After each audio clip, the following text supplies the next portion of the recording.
اعوذ باللہ من الشیطان الرجیم بسم اللہ الرحمن الرحیم۔ خواتین و حضرات السلام علیکم ورحمۃ اللہ وبرکاتہ۔ مغفرت پروگرام احکام شریعت اور اللہ تبارک و تعالیٰ کی صفات سے متعلقہ مسائل کے ساتھ آپ کی خدمت میں حاضر ہیں۔ پچھلے پروگرام میں آپ کو بلکہ اس سے پہلے بھی کئی دفعہ میں یہ بات ذکر کر چکا ہوں کہ اللہ تبارک و تعالیٰ کی تمام صفات قدیم ہوتی ہیں۔ قدیم اس شے کو کہا جاتا ہے یا اس ذات کو کہا جاتا ہے کہ جس کی کوئی ابتدا نہ ہو، وہ ہمیشہ سے ہو، کبھی ایسا نہ ہوا کہ وہ نہ ہو پھر معرض وجود میں آئی ہو۔ تو جو اس سے صفت کی حامل شے ہو کہ ہمیشہ سے ہے، اس کی کوئی ابتدا نہ ہو، نہ ہونا کبھی اس کے ساتھ متصف نہ ہوا ہو، ہمیشہ سے ہے، اسے قدیم کہا جاتا ہے۔ اور یہ صرف اللہ کی ذات ہو سکتی ہے یا صفات۔ جو ان کے علاوہ کسی بھی چیز کو، کسی بھی شے کو قدیم مانے تو وہ دائرہ اسلام سے خارج ہو جاتا ہے۔ شے کا لفظ بھی میں وضاحت کر دوں کہ شے کا لفظ دو معانی میں استعمال کیا جاتا ہے، یعنی اصطلاحاً ایک تو موجود کو شے کہتے ہیں۔ اس اعتبار سے اللہ تبارک و تعالیٰ کے لیے اور اس کی صفات کے لیے لفظ شے کا استعمال درست ہے کہ اللہ موجود ہے، اس کی صفات بھی موجود ہیں۔ اور ایک شے کا اطلاق ہوتا ہے یا شے کا لفظ بولا جاتا ہے صرف ممکن پر، جو میں نے آپ کو شروع میں سمجھایا تھا کہ ممکن اسے کہتے ہیں کہ جو پہلے نہیں تھا بعد میں معرض وجود میں آیا، اسے ممکن کہتے ہیں۔ تو اگر شے بمانے ممکن لیا جائے تو پھر اللہ تبارک و تعالیٰ کی ذات اور صفات پر لفظ شے کا اطلاق بالکل جائز نہیں ہے۔ یہی وجہ ہے کہ بعض جگہ آپ یہ پڑھیں گے کہ جس نے اللہ تعالیٰ کو شے کہا وہ دائرہ اسلام سے خارج ہو جائے گا۔ وجہ اس کی یہ ہے کہ ممکن ہوتا ہی وہ ہے کہ جو پہلے نہیں تھا بعد میں معرض وجود میں آیا، اور یہ قدیم کے مقابلے میں بولا جاتا ہے کہ یہ قدیم ہے اور یہ ممکن ہے، یا واجب الوجود کے مقابلے میں بولا جاتا ہے۔ واجب الوجود اسی ذات کو کہتے ہیں جو ہمیشہ سے ہو، اس کی کوئی ابتدا نہ ہو، جس کا دوسرا نام قدیم بھی ہے۔ تو اس کے مقابلے میں حادث آتا ہے یا ممکن آتا ہے۔ اور اسی طرح میں نے شروع میں آپ کو سمجھایا تھا کہ ممکن کہہ لیں، حادث کہہ لیں، مقدور کہہ لیں یا مخلوق کہہ لیں، یہ چاروں ایک ہی چیز کے چار نام ہیں۔ جو پہلے نہیں بعد میں معرض وجود میں آیا اس کو حادث کہتے ہیں، نوپید۔ اور جو جس کے وجود کی کوئی علت ہو، یعنی وہ ایسا نہ ہو کہ اس کے وجود سے دوسرے وجود ہوں، بلکہ وہ بھی کسی وجود کا مرہون منت تھا، کوئی وجود اس کا یعنی اس کی پیدائش کا سبب یا ذریعہ بنا، وہ ممکن ہوتا ہے۔ جیسے ہم تمام پورا عالم ممکن ہے، اللہ تعالیٰ کے ما سوا، اس کے ذات اور صفات کے ما سوا سب ممکن ہے، ممکنات اس کی جمع ہوتی ہے۔ وجہ یہ ہے کہ اللہ تعالیٰ کی ذات ان کی پیدائش کا سبب بنی ہے، پورا عالم اللہ نے بنایا ہے۔ لیکن معاذ اللہ ثم معاذ اللہ کہ اللہ تعالیٰ کی ذات یا صفات کو کسی نے پیدا کیا ہے، ایسا نہیں ہے۔ کوئی ان کے وجود کی علت بنا ہے، سبب بنا ہے، ایسا نہیں ہے، کیونکہ یہ تو ہمیشہ سے ہیں۔ اور جو اس صفت کے حامل ہوں وہ قدیم ہوتے ہیں، اور جو پہلے نہیں تھے بعد میں ہوئے، یا ان کی وجود کی کوئی اور وجود علت اور سبب بنا ہے، اسے ممکن اور حادث کہتے ہیں۔ اسی طرح جو قدرت کے تحت آتا ہے اسے مقدور کہتے ہیں، یعنی جو اللہ تعالیٰ کی قدرت کے تحت اللہ تعالیٰ نے اپنی قدرت کاملہ سے اس کو پیدا کیا وہ مقدور کہلاتا ہے۔ اسی طرح جس کو اللہ نے تخلیق فرمایا اس کو مخلوق کہتے ہیں۔ ان تمام کے اندر ایک چیز کامن ہے کہ یہ پہلے نہیں ہوتے بعد میں ہوتے ہیں، تو ممکن، حادث، مخلوق، مقدور، یہ چیز ذرا ذہن میں رکھیں۔ اس پہ ایک مسئلہ عرض کریں گے۔ پہلے کالر ہمارے ساتھ ہیں، دیکھتے ہیں ہم سے کیا پوچھنا چاہتے ہیں۔ السلام علیکم۔ السلام علیکم۔ جی وعلیکم السلام۔ جی صاحب، میں نے آپ سے لاسٹ ٹائم سوال کیا تھا نا یہ رسی کے بارے میں، تو کسی خاتون نے کہا ہے کہ مجھے بھی ایک سوال پوچھ کے بتانا۔ جی فرمائیے۔ تو وہ مفتی صاحب ایک خاتون ہے، ان کی شادی ہوئی تو انہوں نے دیکھا گھر میں گھر والے نا کپڑے صحیح طرح سے پاک نہیں کرتے۔ جی پھر انہوں نے ان کو بتایا بھائی یہ جو اس میں ٹپ میں اس طرح سے پاک کر رہے ہو تو یہ ایسا ٹھہرا پانی جو تھوڑا ہو کثیر نہ ہو، اس میں ایک قطرہ بھی اگر نجاست گر جائے گا تو زور سے بولیں بیٹا، اونچی آواز سے بولیں، اسپیڈ ہلکی تو رکھیں۔ ایسا ٹھہرا ہوا پانی جو تھوڑا ہو کثیر نہ ہو، اگر اس میں ایک قطرہ بھی نجاست کا گر جاتا ہے تو رنگ میں مزہ ظاہر ہو نہ ہو، یہ کل کا کل ناپاک ہو جائے گا۔ اور یہ تھوڑا پانی وہ ہے جو ایسی جگہ میں ہو جس کی لمبائی چوڑائی کو ضرب کریں تو 225 فٹ جواب ہے، لہٰذا بھی مشین تو چھوٹی ہے اور یہ ٹب بھی چھوٹا ہے۔ تو آپ سوال کر لیں، بس لمبی تفصیل میں نہ جائیں، لوگوں کو سمجھ میں نہیں آتا۔ بیٹا سوال کریں، میں جواب دیتا ہوں۔ جی ڈاکٹر صاحب ان کو یہ مسئلہ بتایا ہے تو وہ لوگ تو اس کے قائل ہی نہیں. اب وہ پوچھنا ہی چاہ رہی ہیں. میں بھی اسی طرح سے کرتی تھی, وہ کپڑے رسی پہ ڈلتے تھے, وہ اپنے پاک شدہ کپڑے بھی اس پہ رسی پہ ڈالتی تھی. تو اب یہ نماز کہیں واجب العادت تو نہیں ہو گئی, کیونکہ کپڑے صحیح سے پاک ہو ہی نہیں رہے تھے اور رسیاں ایسی تھی جذب کرنے والی. اب دوسرا فیور وہ آپ سے یہ چاہتی ہے کہ کیا ایسا میں کر سکتی ہوں رسیوں کو ہٹا کے, جیسے یہ جو بجلی کے تار ہوتے ہیں جس کے پلاسٹک کی جو چڑی ہوئی ہوتی ہے اس کو اس کو باندھ لوں, پھر اس کو گیلے کپڑے صاف کر کے اپنے کپڑے ڈالوں, تو اس طرح سے کپڑے ڈالنا صحیح ہو جائے گا کیا؟ ٹھیک ہے. اور کیونکہ بولے. گھر والے تو قائل نہیں ہیں اس کے. جی جی اور بولے. ٹھیک ہے. دوسرا مجھ سے سوال یہ ہے کہ کہتے ہیں عالم کا گناہ صغیرہ اور ایسے شخص کا گناہ صغیرہ, جس ایسا شخص کا گناہ صغیرہ اس کو گناہ کی معرفت ہو, اس کا گناہ صغیرہ بھی کبیرہ ہوتا ہے, کہ یہ بات صحیح ہے؟ اور جو گناہ کبیرہ ہوتے ہیں یہ جو حج پہ جانے سے, جنازے میں شرکت کرنے سے یا توبہ سے معاف ہوتے ہیں. حج پہ نہیں جا سکتا انسان, جنازے میں شرکت عورتیں نہیں کر سکتی, اور توبہ ہر وقت ٹوٹتی ہے, جتنی بھی توبہ کر لوں ہر دفعہ ٹوٹ جاتی ہے. تو پھر ان کبائر کا کیا کریں؟ اور صغائر کی بھی کیا گارنٹی ہے سارے معاف ہو گئے ہوں گے مرتے مرتے؟ تو اس کی بھی کچھ اس کا حل بتائے گا. اور حضور صلی اللہ علیہ وسلم کے والدین کو موحد کہتے ہیں, تو یہ اس کے بارے میں بتائے گا موحد کسے کہتے ہیں. اور یہ جو ہمارے نبی کریم جو تھے یہ دین ابراہیمی پہ تھے, اور حضرت سید خدیجہ الکبریٰ جو تھیں وہ ایک عیسائی خاتون تھیں. یہ صحیح بات ہے؟ یہ کیا تھیں؟ عیسائی خاتون. یہ گئی تھی جب پہلی وہی آئی تھی, ورقہ بن نوفل کے پاس گئی تھی, تو وہ انجیل جو تھی سریانی زبان میں اس کو عبرانی زبان میں کنورٹ کر رہے تھے. جی تو جی ان کی چچا زاد بھائی تو کہہ رہے یہ بھی پھر وہی ہوئی ہوں گی عیسائی. اور یہ صاحبین کے نزدیک فجر کی سنتوں کی بہت زیادہ اہمیت ہے. تو اگر ہم طلوع آفتاب کے بعد اس کو پڑھیں گے تو اس کی نیت قضا کی ہی کریں گے نا. جی. اور آخر سوال مطلب یہ ہے کہ جو بچے کے سر کے بال مونتے ہیں, جب پیدائشی بال ہوتے ہیں, ان کا کیا کریں؟ اس کو بہا دیں, جلا دیں, کہیں ایسے ہی ڈال دیں؟ جی اور بولیں. کیا کریں؟ السلام علیکم ورحمۃ اللہ وبرکاتہ. تو آپ کی خدمت پہ گزارش کر رہے تھے کہ یہ چیز ذہن میں رکھیں کہ اللہ تعالیٰ کی ذات اور صفات قدیم ہوتی ہیں, اور ان کے علاوہ پورے عالم کو آپ حادث کہیں گے کیونکہ وہ غیر قدیم ہوتا ہے. قدیم کا جسٹ اپوزٹ حادث ہوتا ہے. اور اللہ تعالیٰ اور اس کی صفات کو کسی نے پیدا نہیں کیا, وہ ہمیشہ سے ہیں. ایسی کوئی چیز جو ہوتی ہے, ایسی ذات جیسے اللہ تعالیٰ کی ذات ہے جو ہمیشہ سے ہے, کسی نے پیدا نہیں کی, اس کے وجود کا کوئی سبب نہیں ہے, اس کو واجب الوجود کہتے ہیں. اس کے مقابلے میں پورا عالم اللہ تبارک و تعالیٰ کی وجہ سے مارز وجود میں آیا, اور جو کس کی وجہ سے مارز وجود میں آتا ہے اس کو ممکن کہتے ہیں. اس کا مطلب ہے پورا عالم حادث بھی ہے اور ممکن بھی ہے. تیسرا, اللہ تبارک و تعالیٰ کی قدرت کے تحت جتنی چیزیں آتی ہیں وہ سب کی سب ممکنات میں سے ہوتی ہیں, کیونکہ اللہ تعالیٰ محال میں نے سمجھایا تھا کہ اللہ کی قدرت کے تحت نہیں آتا, کیونکہ اس میں یہ صلاحیت ہی نہیں ہوتی کہ وہ اللہ تعالیٰ کی قدرت کے تحت آ سکے. تو ممکنات کو اللہ تعالیٰ کی قدرت شامل ہوتی ہے.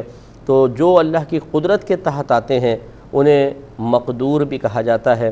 اور جن کو اللہ تعالیٰ پیدا فرماتا ہے, جو پہلے نہیں تھیں بعد میں مارز وجود میں آئیں, تخلیق ہوتی یہ ہے کہ پہلے وجود نہیں ہوتا, بعد میں اس کو پیدا کیا جاتا ہے, اسے مخلوق بھی کہتے ہیں.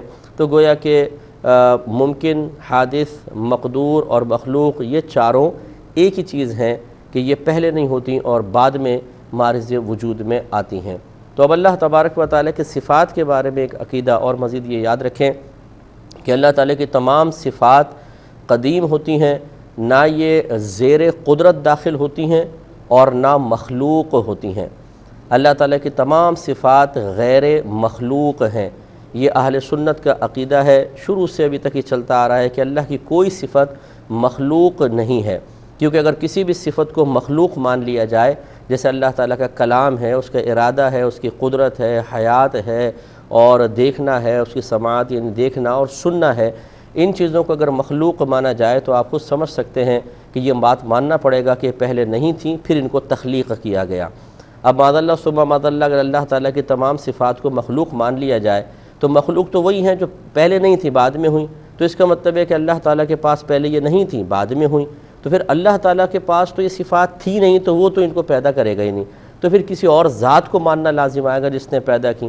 تو اللہ تبارک و تعالیٰ کی صفات کو مخلوق ماننے پر ایک اور خدا کا یا اللہ تعالیٰ سے زیادہ طاقتور ذات کا وجود ماننا لازم آئے گا, اور یہ شرک ہوگا بلکہ اس سے بڑھ کر ہوگا. تو لہٰذا اللہ تعالیٰ کی کوئی صفت مخلوق نہیں ہے, تمام صفات غیر مخلوق کہلائیں گی. دوسرا, یہ کوئی تحت قدرت داخل نہیں ہے, کیونکہ اللہ تعالیٰ کی قدرت کے تحت جتنی بھی چیزیں آتی ہیں وہ ممکنات ہوتی ہیں, جیسے ابھی آپ کو سمجھایا, اور ممکن ہوتا ہی وہ ہے جس کے وجود کا کوئی نہ کوئی سبب بنے، یعنی پہلے وہ نہ ہو پھر کسی کے سبب سے وہ مارز وجود میں آتا ہے۔ جیسے یہ پورا عالم اللہ تبارک و تعالیٰ کی وجہ سے مارز وجود میں آیا، اس لیے اس پورے عالم کو ممکن کہا جاتا ہے۔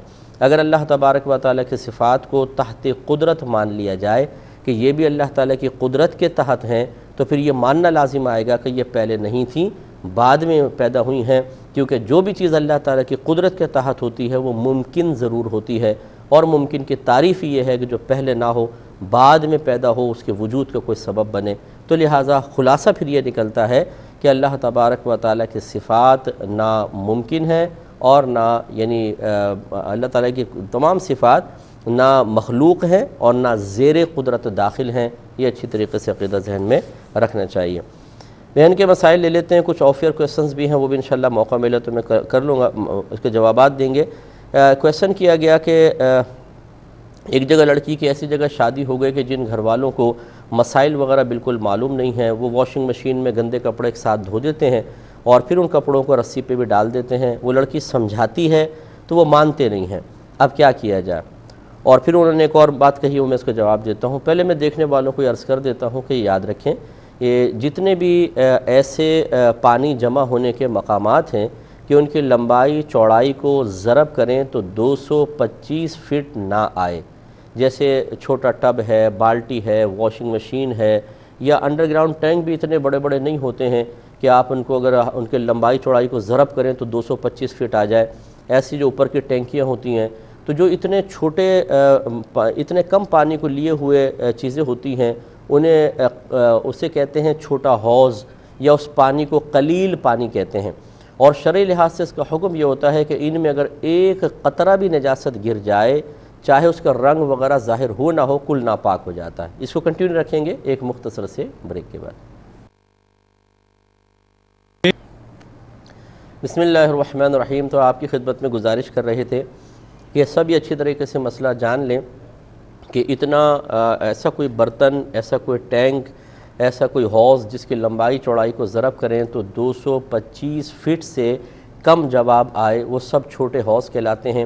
وہ پانی قلیل پانی، تھوڑا پانی کہلاتا ہے، اور شرعی لحاظ سے اگر اس میں ایک قطرہ بھی نجاست گر جائے تو چاہے نجاست کا رنگ یا اس کی اسمیل وغیرہ ظاہر ہو نہ ہو، یہ کل پانی ناپاک ہو جاتا ہے۔ لہذا واشنگ مشین میں جیسے ہی ناپاک کپڑے ڈالے جاتے ہیں، جیسے ہی ان کپڑوں کی ناپاکی کا اتصال پانی کے ساتھ ہوتا ہے، کل پانی ناپاک ہو جاتا ہے۔ پھر آپ اسے جتنا مرضی گھماتے رہیں، گویا کہ وہ ناپاک پانی اس کے باہر ہر تار میں، ہر دھاگے میں گھس جاتا ہے۔ اور پھر ہمارے یہاں ایسی ہوتا ہے کہ ان کپڑوں کو نکال کر پھر ٹب سے اس کے جھاگ کو ختم کرنے، ٹب کے پانی سے جھاگ کو ختم کرنے کی کوشش کی جاتی ہے، اور جیسے ہی یہ ناپاک کپڑا ٹب کے پانی سے متصل ہوتا ہے، وہ بھی سارا ناپاک ہو جاتا ہے۔ اس کے لیے بہتر طریقہ یہی ہوتا ہے کہ پہلے سے ہی سب اپنے اپنے کپڑے پاک کر کے پھر واشنگ مشین میں ڈالیں۔ یعنی جتنا حصہ ناپاک ہے، میں نے بارہا بتایا کہ جیسے تھوڑا سا حصہ کوئی ناپاک ہوتا ہے، جیسے مثال کے طور پہ یہ اس کا اتنا حصہ ناپاک ہے، اس کو نل کا کھول دیں مناسب دھار میں کہ بہت تیز نہ ہو کہ اس پہ لگ کے ایک دم چھینٹے آپ پر آئیں، ہلکے سے اس سے کھول دیں، ہلکی سی دھار، اور پھر اس کو پکڑ کر ملتے جائیں۔ جب آپ کو یقین حاصل ہو جائے، یعنی دل اس میں بالکل مطمئن ہو جائے کہ پانی نجاست کو ساتھ بہا کر لے گیا ہوگا، تو بس یہ کپڑا پاک ہے، پھر اس کو واشنگ مشین میں ڈال دیا جائے۔ اچھا، اگر آپ نے کپڑے دیے اور آپ کو نہیں پتا کہ واشنگ مشین میں کوئی کپڑے ناپاک بھی تھے یا نہیں تھے، تو شریعت پھر ان تمام کپڑوں کو پاک ہی کہتی ہے، جب تک کہ آپ اپنی آنکھوں سے کچھ ناپاکی کو نہ دیکھ لیں۔ آپ صرف گمان پر یہ نہیں کہہ سکتے کہ یہ ہو سکتا ہے گھر والوں نے کوئی کپڑے ایسے دھو دیے ہوں جو ناپاک ہوں، تو وہ پاک ہی ہیں۔ اور جو ناپاک اگر آپ نے دی ہیں تو پھر ضرور سب کے سب ناپاک ہیں۔ اب یہ گمان نہیں آپ کر سکتے کہ شاید اتنا پانی بہہ گیا ہو کہ وہ نجاست بہہ گئی، کیونکہ واشنگ مشین سے دھوتے ہوئے اتنا پانی عموماً بہتا نہیں ہے۔ ہاں، یہ بھی میں نے آپ کو بتایا تھا کہ اگر بالفرض کپڑے دھل گئے پاک اور ناپاک ایک ساتھ، اب آپ کو پتہ ہے سارے کپڑے ناپاک ہیں، تو ان کو ایک دفعہ بالٹی سسٹم سے پاک کر لیں۔ اس کا طریقہ یہ ہے کہ آپ ان میں سے 2-3 کپڑے لے کر، جیسے 1-2 جوڑے لے کر بالٹی میں ڈال لیں، نل کا کھول دیں۔ جب یہ اوپر پورا بھر جائے تو ہلکے سے ہاتھ سے کپڑے کو پانی کی سطح سے نیچے رکھیں، اوپر نہیں ہونا چاہیے، کوئی کپڑا پانی کے اندر ہو۔ اور اب یہ جب بھر گیا، تھوڑا سا اس کو بہنے دیں، اور اس کی کوئی مقدار نہیں ہے کہ 1 ہاتھ یا 2 ہاتھ، بس تھوڑا سا بہنے دیں، یہ تمام کپڑے پاک ہو جائیں گے۔ تو اپنی گھر کی ماسیوں کو یہ طریقہ بتا دیجئے کہ تمام کپڑے واش کرنے کے بعد ایک دفعہ بالٹی سسٹم سے اس طرح نکال لیں، جیسے اب یہ پانی بہا نا تو یہ کپڑے پاک، اس کو نکال لیں، اب جتنا بالٹی میں بچا وہ بھی پاک ہے، اسی میں دوسرے کپڑے ڈالیں، پھر اس کو بھریں، تھوڑا سا بہائیں، یہ پاک ہوگا۔ اسی طریقے سے سارے کپڑوں کو ایک دفعہ نکال لیا کریں تو وسوسہ نہیں آئے گا۔ ایک کال لے لیتے ہیں، پھر انشاءاللہ میں اس کو کنٹینیو رکھوں گا۔ السلام علیکم۔ وعلیکم السلام مفتی صاحب، جی میرے چند سوال ہیں۔ جی جی میری والدہ مفتی صاحب ابھی 2-3 ماہ اللہ کو پیاری ہوئی ہیں، جی تو سیلاب آنے کی وجہ سے نا وہ قبریں جو نئی قبریں بنی ہیں ساری بیٹھ گئی ہیں، زیادہ تر بیٹھ گئی ہیں ان میں سے۔ تو وہ ہم گھر والے تھوڑے سے خوف میں مبتلا ہیں کہ وہ کیا قبر کو صفائی کریں مٹی کی یا اوپر مٹی ڈال دیں، اس کا مطلب شریعت کیا کہتی ہے، اور کیا یہ مطلب یہ نشانی ہے کہ ان قبروں میں یعنی کوئی عذاب وغیرہ ہو رہا ہے؟ جی اور سر دوسرا کوشچن میرا یہ کہ علامہ صاحب نے کہا کہ یہ جو سنت موقدہ ہے، یعنی ظہر کی جو 4 سنتیں ہیں، یہ ہر دفعہ چھوڑنے سے تو گناہ ہے، لیکن کبھی کبھار ہم اگر پڑھ لیں کبھی چھوڑ دیں تو اس پر کوئی گناہ نہیں ہوتا۔ ٹھیک ہے ٹھیک ہے اور ٹھیک ہے میں عرض کرتا ہوں۔ اچھا تو اب یہ اچھی طرح یاد رکھیں، اب بالفرض اگر ناپاک کپڑے تھے اور ان کو پاک نہیں کیا گیا، اسی طریقے سے مطلب ہٹ دھرمی کا مظاہرہ کر کے ان کو بس نچوڑ نچاڑ کے وہ رسی کے اوپر ڈال دیے تو یقینی سی بات ہے وہ جب کپڑے ناپاک ہیں تو رسی بھی ناپاک ہوگی۔ اور پھر اگر اب اس میں بالفرض ایک تو یہ ہوتا ہے کہ دھوپ پڑی بہت زیادہ، وہ اڑ گیا سارا پانی ختم ہو گیا، یعنی اس میں نجاست کا بالکل اثر نہ رہا، اگرچہ شرعی لحاظ سے اس کو رسی کو ناپاک ہی کہیں گے، لیکن اگر آپ دوسرے کپڑے اس کے اوپر پاک کپڑے ڈالتے ہیں، گیلے کپڑے، اور اس میں بالفرض رسی میں کوئی نجاست کا اثر موجود نہ ہو تو یقینی سی بات ہے اگر وہ بھاپ بن کر بالکل تمام کا تمام اڑ گیا ہے تو پھر یہ کپڑے آپ کے پاک رہیں گے۔ لیکن احتیاط اسی میں ہے کہ اب یہ کوئی پتہ نہیں ہے کہ ہو سکتا ہے، کیونکہ کوئی چیز فقہاء نے بالکل لکھا ہے کہ خشک ہو کے کوئی کپڑا پاک نہیں ہوتا، اسے آپ کو شرعی طریقے سے پاک کرنا پڑے گا، لہٰذا اس کا پھر یہ طریقہ جو بہن نے فرمایا سب سے بیسٹ ہے کہ یا تو آپ جو نائلون کی رسی ہوتی ہے وہ لگائیں، یا جیسے یہ الیکٹرک کا تار ہوتا ہے ٹیلی فون وغیرہ کا جس پہ کوٹنگ ہوتی ہے، اور اگر آپ اس پہ مطلب گیلا کپڑا ایک سرے سے دوسرے سرے تک لے جائیں، 1 دفعہ پھر 2 دفعہ پھر 3 دفعہ، تو اگر بالفرض اس پہ کچھ ناپاکی بھی ہو تو شرعی لحاظ سے وہ بالکل پاک ہوگا، اس کو مان لیجئے۔ اب رہی یہ ہٹ دھرمی کہ جی ہم مسئلہ نہیں مانتے، اب تو یہ مطلب یہ کہ اس میں کوئی مجھے تعجب نہیں ہوتا، کیونکہ عرصہ دراز ہو گیا ہے کہ ہمارے مسلمان بھائی ایک مسلمان گھرانے میں پیدا ہونے کے باوجود اپنے مذہب اسلام سے جتنے مطلب دور ہیں، اور معاذ اللہ ثم معاذ اللہ ایک بہت بڑی تعداد ایسی ہے جو خود مذہب اسلام کی تعلیمات کو ناپسند کرتی ہے، وہ ایک آزاد زندگی چاہتے ہیں۔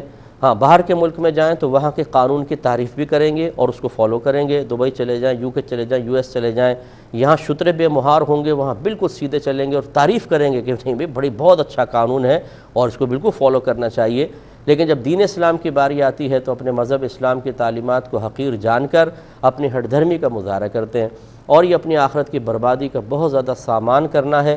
یہ میں بارہا یہ جملہ کہتا ہوں، حضرت علی کرم اللہ وجہہ الکریم کا قول بھی عرض کر دیتا ہوں، اور وہی اس کا خلاصہ بھی میری بات کا یہ ہوتا ہے، آپ نے فرمایا دنیا کے سارے لوگ سو رہے ہیں، یہ جاگیں گے اس وقت جب ان کو موت آئے گی، تو مرنے کے بعد تو پتہ چل جائے گا کہ تعلیم شرع کا مذاق اڑانا، اپنے نفس کی خواہش پر عمل پیرا ہونے کے لیے ان سے بیزاریت کا اظہار کرنا تاکہ نفس کو پابندی ہی برداشت نہ کرنی پڑے، یہ آپ کے لیے کوئی نافع نہیں ہے، یہ آخرت میں بہت شدید وبال رکھتا ہے۔ بہن کو چاہیے کہ ان کو سمجھانے کی کوشش کریں، نہ مانیں تو بحث نہ کریں، اپنے عمل کو اچھا کر لیں۔ ایک ہی کہتی ہیں کہ سنا ہے کہ عالم کا گناہ صغیرہ بھی کبیرہ ہوتا ہے، کیا یہ صحیح ہے؟ نہیں، یہ صحیح نہیں ہے، صغیرہ صغیرہ ہوتا ہے، کبیرہ کبیرہ ہوتا ہے، اس میں عالم اور غیر عالم کی کوئی تخصیص نہیں ہے۔ ہاں یہ ضرور ہے کہ عالم کو یہ سمجھنا چاہیے کہ میرا صغیرہ کبیرہ ہے، کیونکہ میرے پاس علم بھی ہے، اور خصوصاً ایسا گناہ جو اعلانیہ طور پر اگر ایک عالم کر رہا ہے، اب اگر صغیرہ گناہ بھی کر رہا ہے تو وہ اس کو کبیرہ ہی سمجھے۔ وجہ اس کی یہ ہے کہ اس کے صغیرہ گناہ کو لوگ جب دیکھیں گے تو انہیں بھی گناہوں پہ جرأت پیدا ہوگی، وہ اس کے صغر کو نہیں دیکھیں گے بلکہ سمجھیں گے بھئی دیکھو ایک عالم بھی تو گناہ کر رہا ہے، ہم بھی کر لیں تو کیا ہے، تو پھر آپ عالم نے تو صغیرہ گناہ کیا، لیکن وہ شخص جو لوگ اس کو دیکھ رہے ہیں اعلانیہ طور پہ گناہ کرتے ہوئے، وہ مزید کئی اور بڑے بڑے گناہوں کو اپنے لیے حلال اور جائز سمجھنا شروع کر دیں گے، جسے اکثر عوام کی عادت ہوتی ہے کہ داڑھی والا گناہ کرے تو کہتے ہیں جب داڑھی والے کر رہے ہیں تو یار پھر ہم کیا ہے، ہم لوگ کر لیں تو کیا آ جاتا ہے. تو یہ غلط طریقہ کار ہوتا ہے. تو یوں ضرور ہے کہ عالم اپنے گناہ کے بارے میں خود یہ سوچے کہ میرا اعلانیہ گناہ صغیرہ کبیرہ ہی ہوگا اور اپنے گناہوں کو بڑا سمجھے, یہ اس کی سعادت کی بات ہے اور اس سے بچنا اور بڑی سعادت کی بات ہے. لیکن ایسا نہیں ہے کہ اگر وہ صغیرہ کرے گا تو نام اعمال میں کبیرہ لکھا جائے گا. ایک کالر ہمارے ساتھ ہیں. السلام علیکم. ہیلو, السلام علیکم. جی بولیے. جی میرا سوال یہ ہے کہ میری والدہ کا انتقال ہوئے 6 سال ہو گئے ہیں. جی. تو جب ان کے انتقال ہوا تھا تو میں بالکل اس طرح تھی کہ جیسا میرے رب کا فیصلہ ہے اور اس پہ میں رضا. جی جی ٹھیک ہے, راضی تھے آپ.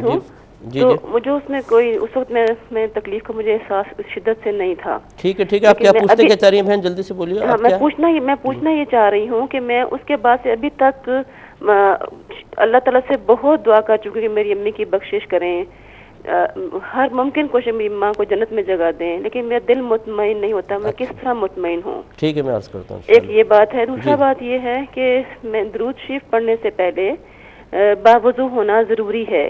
یہ بات مجھے آپ بتا سکتے ہیں کہ کیا یہ واقعی ضروری ہے یا ہم بغیر؟ جی میں عرض کرتا ہوں انشاءاللہ. ایک یہ کویسچن انہوں نے کیا کہ سنا ہے کہ کبیرہ گناہ جو ہیں وہ حج سے معاف ہوتے ہیں یا توبہ سے معاف ہوتے ہیں. اب اگر کوئی حج تو کر نہیں سکتا, بالفرض اس کے پاس استطاعت نہیں ہے, تو وہ توبہ کرتا ہے اور توبہ پہ استقامت نہیں رہتی بلکہ بار بار ٹوٹتی رہتی ہے, تو وہ گناہ کبیرہ سے کس طریقے سے جان چھڑا سکتا ہے. دیکھیں مسئلہ یہ ہے کہ ہم بعض چیزوں کو اپنے لیے ناممکن تصور کرتے ہیں, حالانکہ اللہ تبارک و تعالیٰ نے واضح طور پر قیامت تک کے مسلمانوں سے خطاب کرتے ہوئے ارشاد فرمایا, یا ایھا الذین آمنوا ادخلوا فی السلم کافہ, اے ایمان والو اسلام میں پورے داخل ہو جاؤ. یقیناً زمانے اللہ نے پیدا کیے ہیں, مخلوق بھی اللہ نے پیدا کی ہے, ہماری طبیعت اور کیفیتیں بھی اللہ نے پیدا کی ہیں, اور اس کا علم قیامت کیا, اس کے علم کی تو وہ انتہا نہیں ہے. وہ جانتا تھا کیسے دور آنے والے ہیں, کیسی لوگوں کی طبیعت اور کیفیتیں ہوں گی, کس طرح کے ماحول بنتے چلے جائیں گے. اس کے باوجود جب اس نے قرآن میں فرمایا کہ ایمان والو اسلام میں پورے داخل ہو جاؤ, تو ثابت کرتا ہے کہ قیامت تک کے مسلمانوں کا اسلام میں پورا داخل ہونا ممکن ہے. یہ ناممکن نہیں. اگر ناممکن ہوتا ماحول یا حالات کے اعتبار سے اور پھر اللہ تعالیٰ ہمیں اس کا مکلف بناتا, تو یہ ایک ظلم کی صورت بن جاتی کہ ہمارے اندر استطاعت نہیں ہے اور اللہ تعالیٰ پھر بھی ہمیں معاذ اللہ مکلف بنا رہا ہے. مطلب ایسی کوئی صورت بنتی تو, اور ایسا نہیں ہے, کیونکہ اللہ تعالیٰ نے فرمایا لا یکلف اللہ نفسا الا وسعہا, اللہ تعالیٰ کسی جان کو اس کی ہمت سے زیادہ آزمائش میں مبتلا فرماتا ہی نہیں ہے. اس کا مطلب ہے قیامت تک جتنے مسلمان آتے رہیں گے وہ مکمل طور پر دین پر عامل ہو سکتے ہیں. اب یہ ہمارے اوپر ہوتا ہے کہ ہم کسی بھی چیز کا ہیلہ بہانہ کر کے بچ جائیں. میں آپ کو مثال سے سمجھاتا ہوں. داڑھی رکھنا ہمیں بہت مشکل لگتا ہے, لیکن اگر آپ کی گورنمنٹ آف پاکستان یہ اعلان کر دے جو داڑھی رکھے گا اس کو ہر ماہ داڑھی الاؤنس ملے گا جو 5000 روپے ہوگا, تو آپ بتائیے کہ کون داڑھی نہیں رکھے گا. اب حالات جائیں بھاڑ میں, بیوی مانتی ہے مانے نہ مانے, بچے راضی ہوتے ہیں نہیں ہوتے, ہر مہینے 5000 اور 12 پنجے 60,000, سالانہ 60,000 روپیہ داڑھی کا. اور اگر یہ اعلان کر دیں کہ جو داڑھی میں فوت ہو جائے گا اس کو داڑھی کی پینشن بھی ملتی رہے گی 1000 روپے مہینہ, تو بس پھر تو آپ دیکھیں کوئی بھی ایک بغیر داڑھی والا نظر نہیں آئے گا. اب کیسے حالات بدل جائیں گے, اب کیسے سوچ بدل جائے گی, اب کیسے آپ حالات کو شکست دینے میں کامیاب ہو جائیں گے, اب کیسے آپ شیطان کو دور کر کے اپنے نفس پر غالب آنے میں کامیاب ہو جائیں گے, اب سوچ کیسے بدل جائے گی. تو بس بات یہی ہے کہ اگر ہم کرنا چاہیں نا سب کچھ کر سکتے ہیں, لیکن حقیقتاً دنیا کی محبت نے ایسا ہمارے قلوب کو گھیر لیا ہے کہ آخرت کی اہمیت ہمارے قلب سے نکل گئی ہے. ہم دنیا کے لیے سب کچھ کرنے کے لیے تیار ہیں, تانے گالیاں اور ہر طرح کی مشقت برداشت کرنے کے لیے تیار ہیں, لیکن دین کے لیے ہم نہ تانا سننے کے لیے تیار ہیں, نہ کوئی مشقت برداشت کرنے کے لیے تیار ہیں, نہ دین کے ساتھ وفاداری کا ثبوت دینے کے لیے تیار ہیں. تو خلاصہ کلام یہ ہے, میں اتنی بات اس لیے کہہ رہا ہوں کہ گناہ کبیرہ سے بچنا کوئی مشکل نہیں ہے, ہمت کرنی ہوگی. ہمت کریں گے تو انشاءاللہ اللہ تعالیٰ سب کچھ آسان کر دیتا ہے. مختصر سے بریک کے بعد دوبارہ آتے ہیں, ہمیں یقین ہے کہ آپ ہمارے ساتھ ہی رہیں گے. بسم اللہ الرحمن الرحیم. آپ کی خدمت میں گفتگو یہ بات چل رہی تھی, بہن نے کویسچن کیا تھا کہ کبیرہ سے آخر کیسے نجات پائیں کہ بار بار توبہ ٹوٹ جاتی ہے. تو اصل میں ہم اسی لیے گناہوں سے نہیں بچ پاتے کہ ہم فوراً شکست کو قبول کر لیتے ہیں, ہم اپنے بارے میں پہلے ہی یہ مطلب ایک مطلب ایک گمان بد اپنے ساتھ رکھے ہوتے ہیں، بدگمان ہوتے ہیں کہ نہیں میں کبھی توبہ و استقامت پذیر نہیں ہو سکتا ہوں، لہذا نتیجہ نکلتا ہے کہ ٹوٹی پھوٹی توبہ ہوتی ہے اور ہم وہ اسباب اور ذرائع بھی اختیار نہیں کرتے، اس یقین کے ساتھ کہ ان کو اختیار کریں گے تو ہم گناہوں سے بچ جائیں گے، وہ اسباب اور ذرائع بھی ہم سے دور رہتے ہیں، اور پھر یہ بار بار توبہ ٹوٹنے کا سلسلہ چلتا رہتا ہے۔ تو گناہ کبیرہ سے اگر آدمی بچنا چاہے، سب سے پہلا اصول ہے ہی یہ کہ انسان علم دین سیکھے۔ نمبر 2، اچھی صحبت اختیار کرے۔ اگر آپ گندی اور بری صحبت کے اندر رہیں گے، بری صحبت میں رہنے کا مطلب یہ ہے کہ تسلسل سے کسی کے ساتھ اٹھنا بیٹھنا، اس سے گفتگو کرنا اور اس کی باتیں غور سے سننا، اگر آپ یہ سلسلہ جاری رکھیں گے تو کبھی بھی انسان گناہوں سے نہیں بچ سکتا ہے۔ اچھی اور پاکیزہ صحبت اختیار کریں، کچھ ہی عرصے کے اندر انشاءاللہ قلب میں نور پیدا ہوگا، ذہن پاکیزہ ہوگا، عادات و اطوار ہماری اچھی ہو جائیں گی اور ہمارے لیے گناہ سے بچنا انتہائی آسان ہو جائے گا، انتہائی آسان۔ صحبت نیک حاصل کریں، یہ بہت ضروری ہے، لیکن صحبت نیک اسی کی کہ جو مطلب اس لیے میں نے علم دین کو پہلے کہا، آج کل بہت سے ایسے حضرات بھی ہیں جو اپنے آپ کو دیندار کر کے پیش کرتے ہیں اور لیکن آپ ان کے قریب بیٹھ جائیں تو نہ ان کے پاس علم دین ہوتا ہے نہ کچھ، باتیں بہت بڑی بڑی کرتے ہیں لیکن اس طریقے سے لوگوں کی نہ تربیت کا اہتمام ہوتا ہے نہ کچھ۔ بہت سے لوگ ان کے پاس آ کر چاہتے ہیں کہ ہمیں اللہ تبارک و تعالیٰ کا قرب و وصال حاصل ہو جائے، لیکن وہ اس سے پہلے سے کہیں زیادہ اللہ سے دور ہو جاتے ہیں۔ تو ایسے بھی جعلی قسم کے لوگ موجود ہیں اس معاشرے میں جو ایک حلقہ احباب رکھ کر لوگوں کو اسی طرح اپنے دامے تصویر میں لے لیتے ہیں اور پھر ان کی نہ اصلاح ہوتی ہے نہ کچھ، بس ہمارے ساتھ وابستہ رہو، ہمارے ساتھ اٹھو بیٹھو، اور انسان کے اندر کوئی تبدیلی نہیں آتی ہے، اور یہ انسان کا دل خود بخود بتا سکتا ہے۔ بہت سارے لوگ ایسے ہی جعلی قسم کے لوگوں کو جوائن کر کے رکھتے ہیں، ان سے پیچھے نہیں ہٹتے، حالانکہ اپنے ضمیر سے سوال کریں، اپنے دل سے سوال کریں کہ کیا یہ شخص جو اعلانیہ طور پہ گناہ کر رہا ہے، جو نافرمانیاں کر رہا ہے، جو شریعت کا مذاق اپنے ایک طریقے سے اڑا رہا ہے کہ مریدین آ کے سجدے کر رہے ہیں، عورتیں بغل میں بیٹھی ہوئی ہیں، کسی کو اپنے سینے سے لگا رہا ہے، کسی کے سر پہ ہاتھ پھیر رہا ہے اور یا ان کے ساتھ ناچ رہا ہے، بلکہ اس طرح کے آپ یوٹیوب پہ حرکتیں بھی دیکھیں گے، اور اسی طریقے سے بلا پردہ براہ راست عورتوں کو سامنے بٹھا کے گفتگو کرنا اور ان کی طرف نگاہیں جمانا، چرس کے سٹے لگانا، یہ چیزیں نظر ہی نہیں آتی لوگوں کو۔ کہتے ہیں کہ نہیں جی بابا بہت پہنچا ہوا ہے، تو یہ بہت پہنچا ہوا ہے واقعی کہاں تک پہنچا ہوا ہے، بس وہ لفظ بولوں گا تو پھر ناراضگی ہوگی۔ ایسے لوگوں کے پاس آپ سینکڑوں سال تک بھی بیٹھے رہیں، عمل میں کوئی تبدیلی نہیں آئے گی، بلکہ دل میں اتنی کثافت اور سختی آ جائے گی کہ اس کے بعد پھر کوئی بات دل پر اثر نہیں کرے گی۔ اس لیے ہمارے بزرگوں نے فرمایا کہ اگر آپ ایسے شخص کی صحبت میں نہ ہوں، گناہ گار ہوں، تو یوں ہیں جیسے کہ آپ سو رہے ہیں، ایک ٹھوکر ماریں گے تو ایک دم ہڑبڑا کے اڑ جائیں گے بھی کس نے ٹھوکر ماری، لیکن جو ان کے ساتھ وابستہ ہو جاتا ہے پھر سمجھ لیجئے اس نے گویا کہ شراب پی لی ہے اور یا ہیروئن پی لی ہے اور وہ پڑا ہوا اس کو لاتے بھی ماریں گے تو ہوش میں نہیں آئے گا۔ تو ایسا ہوتا ہے کہ جو پھر اس طرح کی کسی صحبت میں پھنس جاتا ہے وہ مارا جاتا ہے۔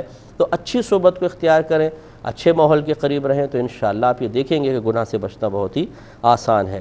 نبی کریم صلی اللہ علیہ وسلم کے والدین کریمین ہمارے نزدیک، ہمارے علماء اسلام کے نزدیک بالکل مسلمان تھے اور موحد تھے، اللہ تبارک و تعالیٰ کی وحدانیت کا اقرار کرنے والے تھے۔ میرے آقا صلی اللہ علیہ وسلم کے آباء و اجداد میں آدم علیہ السلام سے لے کر سرکار تک کوئی کافر نہیں رہا، سب کے سب مومن اور مسلمان رہے ہیں، اور انشاءاللہ عنقریب جب میں نبی کریم صلی اللہ علیہ وسلم کی ذات اقدس سے متعلقہ عقائد آپ کی خدمت میں ذکر کروں گا تو میں اس بات کو انشاءاللہ بالکل دلائل کے ساتھ، قرآن و حدیث کے دلائل کے ساتھ ذکر کریں گے کہ سرکار کے والدین کریمین بالکل مومن تھے اور انشاءاللہ وہ جنتی ہیں۔ بی بی خدیجہ الکبریٰ رضی اللہ تعالی عنہا کے بارے میں کہنا کہ معاذ اللہ وہ عیسائی تھیں، بالکل غلط ہے، وہ دین ابراہیمی پر تھیں۔ ہاں، ان کے جو مطلب ورقہ بن نوفل تھے، وہ چچا زاد جو بھائی تھے، وہ پہلے مطلب دین ابراہیم پر تھے، بعد میں انہوں نے عیسائیت اختیار کی تھی، لیکن ان کے بھی ایمان کے بارے میں کہا گیا ہے کہ جب بی بی خدیجہ الکبریٰ رضی اللہ تعالی عنہا سرکار کو پہلی وحی کے بعد ان کے پاس لے گئیں اور سرکار نے جب بتایا کہ میرے پاس اس طرح ایک فرشتے آئے تو انہوں نے فوراً کہا کہ وہی ناموس ہیں جو پہلے نبیوں کے پاس بھی آتے رہے ہیں، اور کاش اگر میں اس وقت تک زندہ ہوتا کہ جب آپ کی قوم آپ کو مکے سے باہر نکالے گی، تو اگر میں طاقتور ہوتا تو میں ہر طریقے سے آپ کی مدد کرتا۔ اس پر ان جملوں، اور پھر ان کے کچھ عرصے بعد ان کا وصال ہو گیا تھا، وہ نابینا بھی تھے، پھر وصال ہو گیا تھا، انہیں باقاعدہ اعلان نبوت سے پہلے ان کا وصال ہو چکا تھا۔ تو بعض نے اسی حدیث کو، جو بخاری کی شروع کی حدیث ہے، دلیل بناتے ہوئے ان کو مومن مانا ہے، لہٰذا معاذ اللہ وہ بھی عیسائی نہیں رہے تھے۔ اور بی بی خدیجہ الکبریٰ رضی اللہ تعالیٰ عنہ کے بارے میں یہ کہنا کہ چونکہ دیکھو نا وہ چچا زاد تھے تو اس وجہ سے وہ عیسائی تھے تو آپ بھی عیسائی ہوں گی، اسی لیے وہاں لے کر گئیں، یہ بات نہیں۔ چونکہ وہ پچھلی کتابوں کا بہت زیادہ علم رکھا کرتے تھے، اس لیے لے کر گئی تھی کہ جو پچھلی کتابوں میں نشانیاں لکھی ہوئی ہیں اس کی روشنی میں ذرا آپ بتائیے کہ کیا ان میں کوئی مطابقت ہے جو آخری نبی کی نشانیاں بیان کی گئی ہیں، تو انہوں نے بتایا کہ بالکل ویسی ہیں۔ تو اس طرح کی بدگمانی ان جیسی عظیم ہستی کے ساتھ ہرگز نہ کی جائے۔ یہ انہوں نے کہا کہ فجر کی سنت اگر ہماری نکل جائے اور ہم طلوع آفتاب کے بعد ان کو پڑھیں تو کیا قضا کی نیت کریں گے؟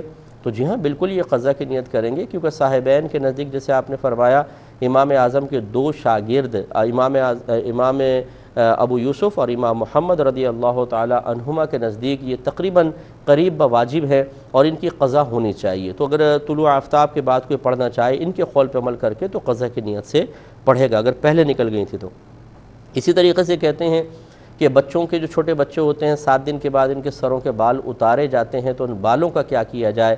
جلا دیں، دفن کر دیں، کیا کریں یا پھینک دیں؟ تو اس میں افضل یہ ہوتا ہے کہ اس قسم کے بالوں کو دفنا دینا چاہیے۔ اسی طرح بہنوں کے جو بال ٹوٹتے ہیں یا یہ ناخن کاٹتی ہیں، اگر کوئی ایسے کیاری وغیرہ موجود ہے تو بہتر یہ ہے کہ اس کو دفنا دیا جائے، اور اگر ایسا کچھ نہیں ہے یا تھا تو بہت سارے پہلے ہی بال ادھر ہو گئے ہیں تو پھر ایسی جگہ اس کو ڈالا جائے کہ غیر مردوں کی نگاہ نہ پڑے، تو پھر اس میں کوئی حرج نہیں ہے۔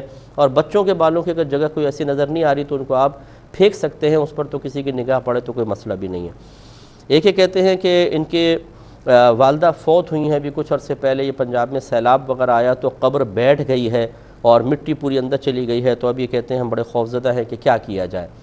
دیکھیں، اگر تو ابھی جسم سلامت ہے تو بالکل آپ اس کی قبر کی مٹی نکال کر دوبارہ اس کو تھوڑا سا اندر سے پکا کر سکتے ہیں اور اس کو اوپر سے بند کر دیں، کہ یہ شرح الصدور بشرح حال الموتى والقبور اٹھا کے پڑھیں۔ اسی طرح اور تاریخ کی کتابیں آپ دیکھیں، یہ تاریخی کتاب نہیں ہے لیکن اس میں واقعات لکھے ہوئے ہیں کہ پہلے بھی کئی دفعہ سیلاب آئے، قبریں بیٹھ گئیں تو مردوں کو منتقل کیا گیا دوسری قبور کے اندر، ایسا ہوا ہے۔ تو یہاں تو آپ منتقل بھی نہیں کر رہے بلکہ آپ ان کی قبر کو صحیح کر رہے ہیں، تو کر سکیں آسانی سے کر لیں۔ اور اگر بہت ہی قدیم ہو جاتی کہ جسم ایسا ہو گیا ہے یا کھودنے میں بھی کوئی بے حرمتی کا امکانات ہوتے تو پھر اس کو چھوڑ دیتے، اسی طریقے سے کافی تھا۔ لیکن ابھی چونکہ ابھی تازہ آپ کی والدہ کا انتقال ہوا ہے، اگر جسم سلامت ہے تو مٹی وغیرہ نکال کر دوبارہ سیٹ کر کے رکھ دیں اگر ہمت ہو تو، ورنہ پھر آپ ویسے اوپر سے بند کر دیں گے تب بھی کافی ہوگا۔ ایک انہوں نے کہا کہ بعض نے کہا یہ عذاب کی نشانی ہوتی ہے، یہ جہالت کی انتہا ہے لوگوں کی، نہ دین پڑھیں گے نہ کچھ پڑھیں گے، اپنے گھر سے ریڈی میڈ مفتی بن کر آ کے فتوے جاری کرنا شروع کر دیں گے۔ کتنے اکابرین ایسے ہیں کہ سیلاب آئے ہیں ان کی قبریں کھل گئی ہیں، قبریں میں مٹی چلی گئی ہے اور لوگوں نے ان کی، جیسے بھی میں نے بتایا، ان کی قبور کو، ان کی لاشوں کو نکالا گیا ہے، دوسری قبور میں رکھا گیا ہے یا ان کی مرمت کی گئی ہے، یہ سب تاریخ کے اندر موجود ہے۔ اب کہنا جی عذاب کی نشانی ہے، اچھا کہاں سے ہے بتاؤ؟ ان سے دلیل مانگیے۔ ایسے جو مطلب شریعت پر افترا کرنے والے ہیں، الزام لگانے والے، ان کو چھوڑا نہ کریں، ان سے پوچھیں کہ لا آپ بیٹھیں یہاں پر اور ثابت کریں کہ اللہ کے عذاب کی نشانی کہاں بیان کیا، اور اگر نہیں ہے تو پھر جس کو اللہ تعالیٰ اس کے رسول عذاب کی نشانی نہ کہیں تو آپ کو یہ غیبی خبر کس نے دی ہے؟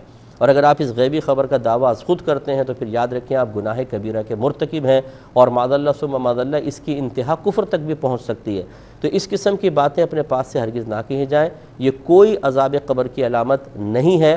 یہ تو عام طور پہ آپ ایسی قبر کے پاس جانے کبھی پاؤں پڑ جائے وہ بیٹھ جاتی ہے قبر، تو یہ کوئی عذاب قبر کی علامت نہیں ہوتی ہے۔ ایک یہ کہتے ہیں کہ کسی عالم دین نے ان کے سامنے یہ کہا ہے کہ سنت مؤکدہ کو اگر ہر بار چھوڑ دیا جائے تو انسان گناہ گار ہوتا ہے، کبھی کبھی چھوڑ سکتے ہیں، کیا یہ صحیح ہے؟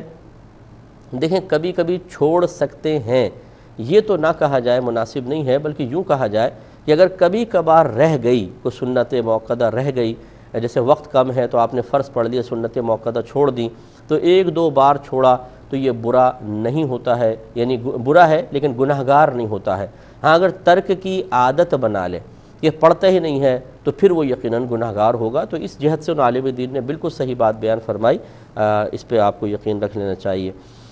ایک ہی کہتی ہیں کہ ان کی والدہ کا انتقال ہو گیا ہے، 6 سال ہو گئے ہیں، اور کہتی ہیں پہلے تو میں بڑی مطمئن تھی لیکن اب دل مطمئن نہیں ہو پا رہا، میں اتنی دعائیں بخشش مغفرت وغیرہ کی سب کرتی ہوں لیکن دل مطمئن نہیں ہے۔ دیکھیں مسئلہ یہ ہے کہ عدم اطمینان قلب کی وجہ کیا ہے، آخر کیوں اللہ تبارک و تعالیٰ سے ہم اتنے بدگمان اور بدظن رہیں۔ میرے آقا صلی اللہ علیہ وسلم تو ہمیشہ یہ فرماتے تھے، بلکہ اپنی وفات سے 3 دن پہلے بھی سرکار نے یہ بیان فرمایا کہ اللہ تبارک و تعالیٰ سے ہمیشہ اچھا گمان رکھنا۔ تو ہم یہ بدگمانی کیوں کرتے ہیں کہ اللہ تعالیٰ نے عذاب مسلط کیا ہوگا، اللہ تعالیٰ نے ان کے گناہ نہیں بخشے ہوں گے، اللہ تعالیٰ نے ان کو سخت کسی ماحول میں رکھا ہوگا۔ حسن ظن کا تقاضا تو یہ ہے کہ اللہ رحیم ہے، کریم ہے، آپ کی والدہ کی بخشش و مغفرت ہو گئی ہوگی اور قبر جنت کے باغوں میں سے ایک باغ بن گئی ہوگی۔ یہ حسن ظن قائم نہ کرنے کی وجہ کیا ہے، جبکہ اللہ کی رحمت بہت بڑی ہے؟ تو یہ آپ کے قلب کا کوئی اعتبار نہیں کہ جی میرا دل مطمئن نہیں ہے۔ کیوں مطمئن نہیں ہے؟ اس لیے کہ آپ کا دل مریض ہے، آپ کے دل کی ابھی اصلاح نہیں ہوئی ہے، برا نہیں مانیے گا۔ تو آپ اللہ سے اچھا گمان رکھیں، اللہ تعالیٰ بڑا رحیم و کریم ہے۔ میرے آقا صلی اللہ علیہ وسلم فرماتے ہیں کہ میری امت گناہوں سمیت قبر میں جائے گی اور مغفرت شدہ باہر نکلے گی۔ ایک روایت میں فرمایا کہ میری امت پر صرف جمعہ تک عذاب ہوتا ہے، جمعہ آتا ہے تو پھر عذاب قبر ختم کر دیا جاتا ہے۔ یعنی بہت سارے مردوں کے ساتھ یہ معاملہ ہے کہ فوت ہوں گے اور جمعہ تک اگر بالفعل عذاب ہے بھی تو جمعہ تک، جمعہ کے بعد اٹھا دیا جاتا ہے۔ تو اس طرح کی بے شمار روایات موجود ہیں، ان سے حسن ظن قائم کریں۔ اور ایک آپ نے فرمایا کہ درود پاک سے پہلے کسی نے کہا کہ وضو ضروری ہے، تو کوئی ضروری نہیں ہے، یعنی ضروری بمانے فرض یا واجب نہیں ہے، ہاں مستحب ضرور ہے، افضل ہے، باعث ثواب ہے۔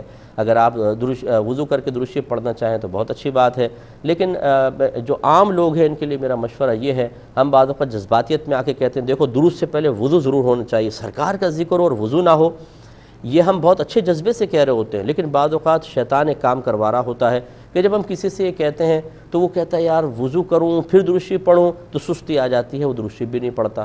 حالانکہ ہماری شریعت نے ہمیں اجازت دی ہے کہ آپ بغیر وضو بھی درود پاک پڑھ سکتے ہیں، حتیٰ کہ حالت جنابت میں ہو تو کلی کرنے کے بعد بلا کراہت درود پاک پڑھنا جائز ہے۔